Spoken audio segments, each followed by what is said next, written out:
Hello and welcome. Today we are in the Tier 10 US aircraft carrier, the FDR.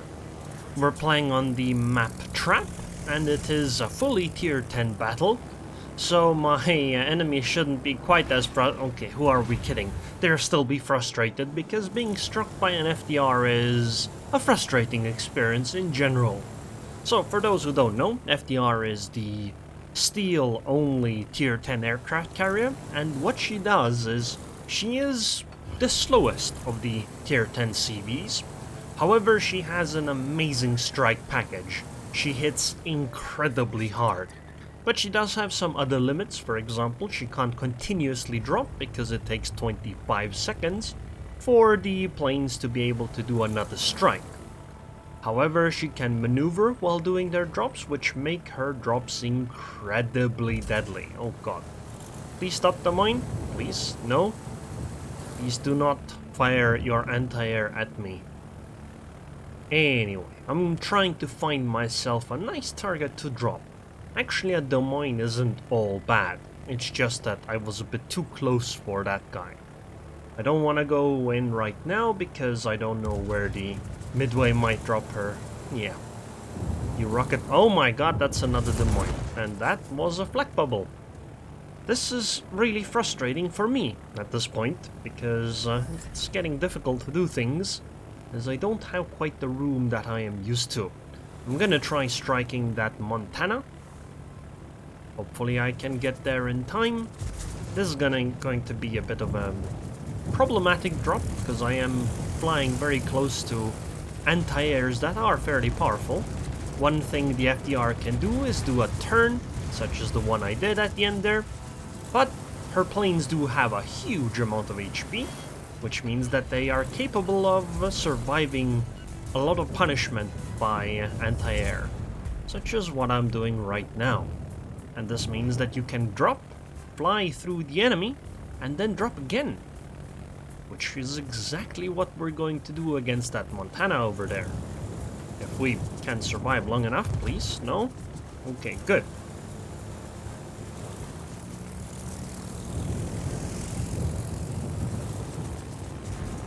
The drops have narrowed, and now we turn the planes to do our strike. And hopefully we'll hit more times in this case.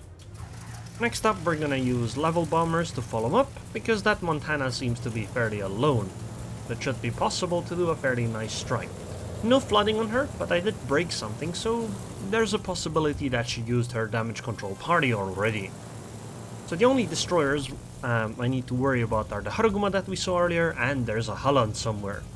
I'd like to know where she is. I'm guessing she's at sea, considering that our Shimakuza is inside the cap, and we are unable to take it.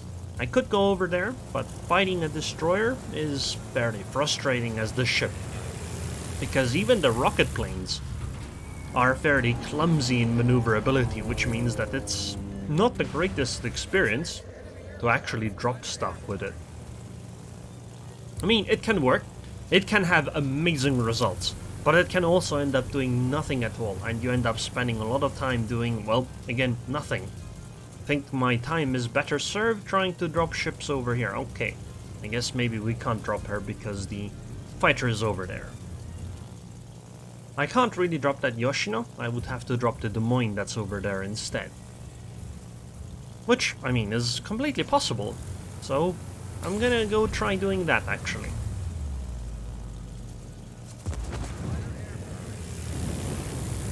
Oh, she's trying to run away now, are you? Well, not on my watch.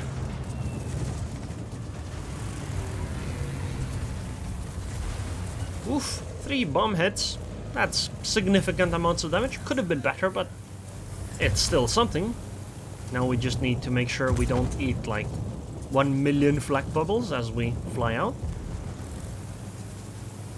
And I think we managed to get away. We didn't get a fire though, so I can't do a follow-up on the Des Moines. But maybe we can do a strike on the Montana this time. Hopefully there are no pesky planes around to make my game a nightmare.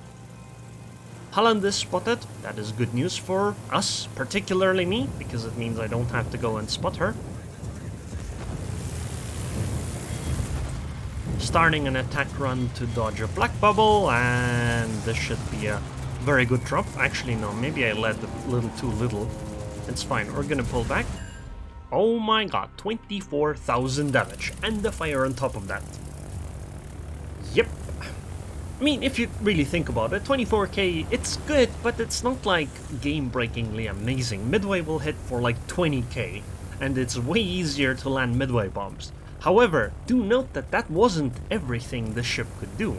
We could actually strike harder, which does get into the insane range. Like, we're literally talking AP bomber damage there, except these are HE bombs, which means that they can do this to anything. If you get lucky enough, you could literally do that to a destroyer, although I suppose you'd actually even have to find a DD with the amount of HP capable of taking that much damage in the first place. I'll try to go and harass the Holland over here, even though I'm probably going to lose a lot of my planes doing this, because there's a Des Moines and a Holland at the same time, but if we can take out the Holland, I think that will improve the chances we have in this game significantly. I don't want to go in right now, because there's no need. The Holland is spotted. So, right now I think it's okay, but... Oh, never mind. Well, I guess if Holland is gone, then I'll go after the Yoshino. I just wanted to make sure that Holland would be taken out, or at least be as crippled as possible, at least as far as I can help it. Is she trying to slow down to be able to... It doesn't work against this ship, or these planes, because they are able to change way too much. Oh my god! She ate all 8 torpedoes. Ouch! Ouch! Ouch! This is gonna hurt. Oh yeah, that hurt as well. But hey, it comes with the territory, right? Slow planes, not the greatest at maneuvering. On top of that, I flew into the flak of the... or I flew into the Thundra. You know, it makes sense that I would lose everything if I actually got hit. And you do get hit when playing the FDR. It's very difficult not to get hit. In clan battles, when I'm playing the Marceau, well, not really Marceau, if I'm playing the Holland, I frequently hit flak bubbles on FDRs, which often means that you wipe the entire squadron. Obviously, it's a big mistake by the CV, but you can't really help it every time. The planes aren't fast enough to pull back after every strike. If you constantly do that, then you end up just not doing enough in the time you have available. Because remember, CVs don't have great DPM, right? They are great at dealing damage in bursts, but their damage over time, it's fine, but it's not amazing. At least, it's nowhere near as amazing as it feels like when you're on the receiving end. Why is that Yoshino showing broadside to the rest of my team while reversing? I guess maybe she expected not to be spotted here, but still. I mean, it's a CV game. You would expect that if you're gonna do this, then it'd be at least at maximum range, right? Fighter planes are fairly decent against the CV, but that's fairly decent as far as fighter planes are concerned in general. They're not great, which also means that, well, unfortunately, let me rephrase that. Fighter planes against FDR are about as good as fighter planes get in this game. They are probably the most effective against FDR compared to fighting any other CV. But that doesn't mean that they're actually effective. They're still rather ineffective because fighter planes in general are pretty ineffective in this game. So, using fighter planes against an FDR is the right choice. Will it really help you? Probably not. But there's a chance. There's a chance. I mean, it didn't help the Yoshino over there, right? But it helped the Thundra, because I didn't go and do a second strike because of that fighter plane. If there was no fighter plane by the Yoshino, I would have, done the strike on the Yoshino, flown away, and then went for a second strike on the Thundra. In that case, it was helpful for his teammates, just not for him in particular. Hello, Montana. I see you're busy, which means that you will very much like to eat these torpedoes. Oh my god, I think I dropped too far. Whoops, might have been a bit of a mistake, but maybe she's turning in, so Yeah, no, 8 HP. 8 HP. But then the flooding finished it off. I can move forward. Actually, it's a 5 against 4. Maybe I shouldn't move forward. It feels as though we're supremely in control of the game, but 5v4? Game isn't nearly as over as it feels. So I'm guessing I wanted to say the Haruguma is going to come and enter this cap zone here, but I guess we already know that she is going to do exactly that. We are gonna try to do a drop on this destroyer. I'm not too hopeful that this will work out well, but there's a chance, right? Oh my god, I only have one plane worth of torpedoes here. Well, let's try our luck here. And follow-up is gonna be with dive bombers, or level bombers, I guess. Because rocket planes are really hard to use, and they're already, I think, rather ineffective. I do wonder, is it maybe a waste of my time trying to strike the Haruguma here? Might be better off, actually. Yeah, never mind. I'm gonna go after the Thunder and the Montana. They're bigger targets, they're easier to hit, and we have control of the other two caps anyway. And I'm not gonna be able to, you know, block the capping by the Haruguma, so it's kinda pointless. I'm gonna focus on the Montana here. Help my Thunder a little bit. Or perhaps the Thunder will help me by using HE to kill off this Montana's anti-air. Oh, she's turning already. This will negate some of my damage, but sometimes you can still just get lucky and then it won't matter. Okay, only 2 hits. Yeah, in this case, that turn probably did help a lot, but the other day I had a game where I was striking Grossa first, and she was as angled as she could possibly get. She was completely broadside against the strike. And despite that, she still got hit by all 8 bombs. Because she just got unlucky.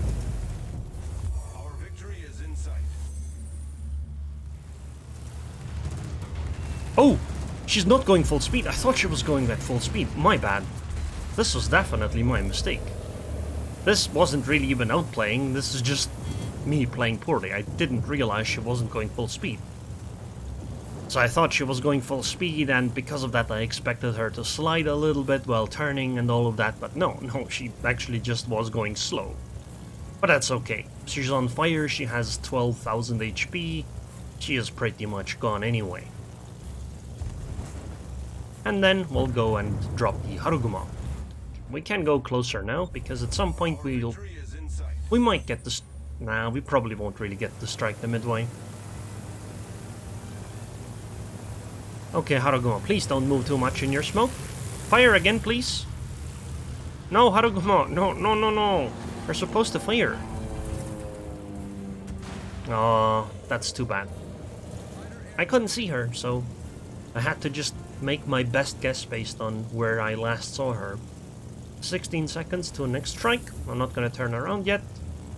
The Thunder is gonna spot her soon. Although she's likely gonna just be... Never mind. She's just gone. Thunder is gonna shoot once and then it's already over for the Haruguma. Yep, there it is.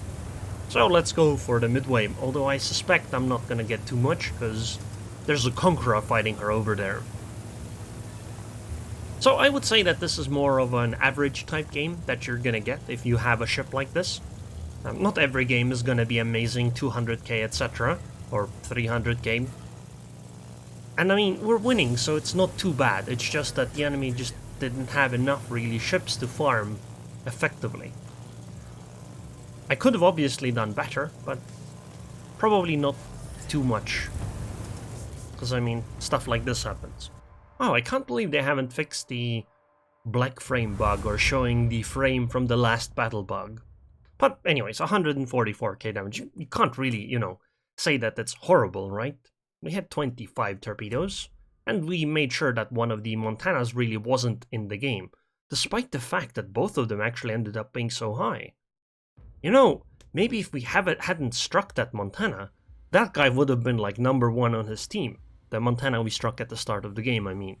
Because we made him turn in a way that she really probably didn't want to. she ended up, as a result, playing really passively. And I think that might have actually helped us a little bit here. But still, a victory is a victory. Not the greatest amount of XP, but 76k. Oh, wait. 76k damage to this Montana? And that guy managed to finish number 3 on his team. Damn. But anyway, then there's the Yoshino, Montana, and Des Moines damage. Could I have hit other targets? Sure.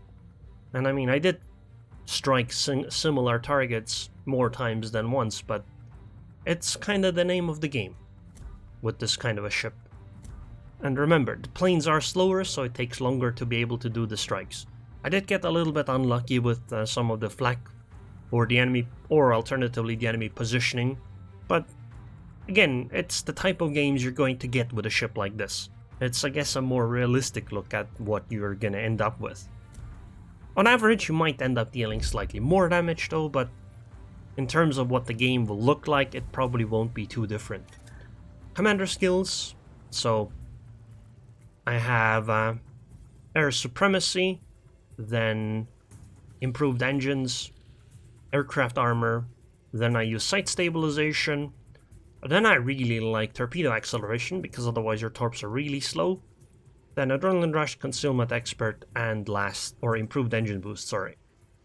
I think this is the best choice for FTR, but that's just because I really like using the torps, and I find hitting these torpedoes tends to be easier if they're faster, particularly for ships that end up maneuvering a lot. Equipment-wise, or well, upgrades, obviously flight control, because your planes are slow, then a flight control modification 1, flight control modification 2, flight control modification 1, they really should rename these to something that's more catchy, I guess. Then I use the bomber upgrade, bomber's modification 2, then torpedo bomber modification 1, which makes the torpedo bomber attack time longer. This allows me to turn more. You didn't see too much of it, you saw a little bit of it though. I really like the ability of the ship to do that, although I do think it's probably overpowered. Then aircraft engines modification 1 and air groups modification 1. Yeah, that's basically it. I do enjoy the ship. I do also think that it's probably broken. It does certainly feel overpowered when you're playing against it, because it can do things no other CV can. And the strike potential is insane. Like, absolutely insane. Nothing else gets even close. But then it does have some limitations, and I mean, in clan battles we run mostly into Manfred von Richthofens instead, so maybe it's okay? I don't really know. Might also be that people just don't have FDRs yet, and once they do get them, maybe FDR will be more popular than MVR. We'll have to see, but the ship is... If you buy this ship and you like CVs, you're certainly not gonna regret it. But anyways, I hope you guys enjoyed this video. I would like to thank the patrons on Patreon. Thank you very much for your continued support, and I hope I'll see you guys next time.